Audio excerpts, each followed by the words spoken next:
I built my son a toy school bus, but what you're looking at was just the remote. As a parent, of course I want to give my son the world. I want him to have everything he needs and also everything he wants. But it's easy to feel inadequate when other parents can afford more expensive things for their children. So how do I compete when there's always someone richer out there?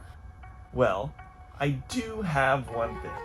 You see, what I've always loved about engineering is it's basically the ability to will your ideas into the real world. So what if I could make something for my son that no one else has? Something that, regardless of how much money you may have, you can't buy it. So, this is my son's new school bus. And in this video, I'll tell you about how I made it, how it works, and if it pushes me into favorite parent status. Wait, what do you see? I started by designing the frame in Onshape and cutting it out of 3/4 inch plywood on a large format CNC router. This was the easiest part of the project and yet one of the most satisfying. However, it wasn't without its drawbacks. Yikes. There's only one cut that needs to be made by hand before it's ready for assembly, so I got to see my vision coming together pretty early on in the process. All the electronics and motors were mostly designed to be housed in a separate removable dashboard.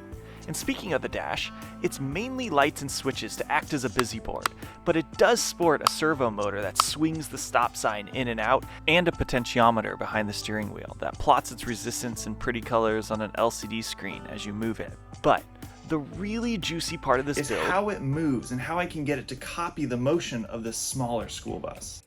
The reason I can puppet the school bus is because I have what's called an inertia measurement unit, or IMU, shoved inside the small school bus, and this little chip can sense its orientation. So if I tilt it left, it measures its pitch and roll and sends that data back to the large school bus using an RF transmitter.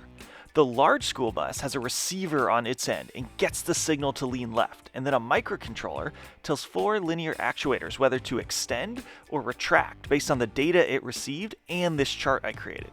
New data is sent from the puppet to the school bus multiple times a second, so the bus is constantly mimicking its little brother's motion and creating that puppeting effect.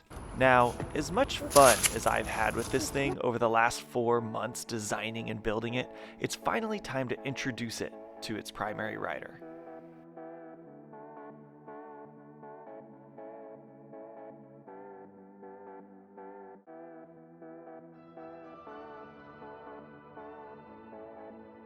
I set out to build this for my son because I felt like a failure as a father, not being able to afford the expensive toys, clothes, and screens I saw other children getting.